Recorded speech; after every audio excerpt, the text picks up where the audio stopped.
Welcome to Spiedel's Federal Tax Minute. I'm your host, Catherine Zidane. This week we're covering Section 529 plan basics regarding contributions, distributions, and which expenses qualify. There's still time to get registered for Spiedel's Federal Tax Update webinar that's happening live on January 4th and 5th. This 8-hour course will cover everything you need to get ready for filing season. See a list of topics and sign up at spiedel.com under webinars. A Section 529 plan, also called a qualified tuition program, allows individuals to contribute to an account established for paying a student's qualified education expenses at an eligible education institution. Earnings grow tax-free in the account, and distributions are never taxed if they're used for eligible education expenses. If distributions from the 529 plan are greater than the total eligible education expenses for the year, then the portion of the account's earnings not attributable to eligible education expenses is taxable and subject to a 10% penalty. Some distributions are not subject to the 10% penalty. For example, in the case where the distribution is included in income because the designated beneficiary received a scholarship that paid some of the qualified education expenses. For a full list of exceptions, see IRS Publication 970, Tax Benefits for Education. Distributions from a 529 plan are not taxable to the distributee if within 60 days the distribution is rolled into another 529 plan with the same beneficiary or a member of the beneficiary's family, including the beneficiary's spouse, or an ABLE account of the 529 plan's beneficiary or a member of the beneficiary's family.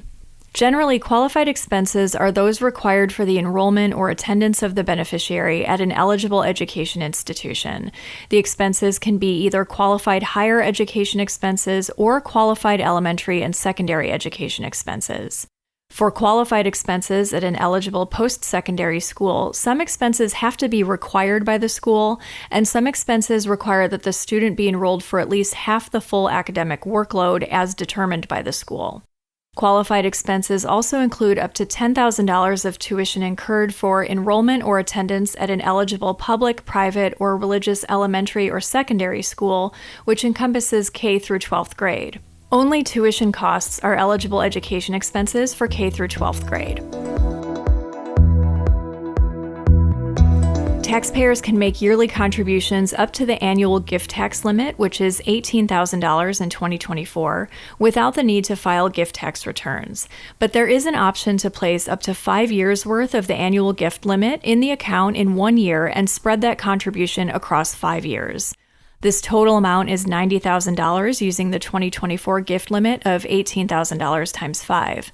Taxpayers can make this election for as many separate people as they made 529 plan contributions for.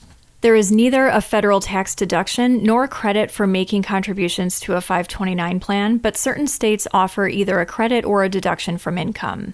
If a taxpayer makes the election to treat up to $90,000 of a contribution to a 529 plan for 2024 as being contributed ratably over a 5-year period, then the taxpayer is required to file a gift tax return in the year of the gift. There is generally no gift tax return requirement in years 2 through 5 if the taxpayer otherwise did not make any reportable gifts. If the election applies to a portion of a larger contribution, for example, if the taxpayer contributed $120,000 to a 529 plan, then a gift tax return is required in all years to report the excess of the 5-year amount.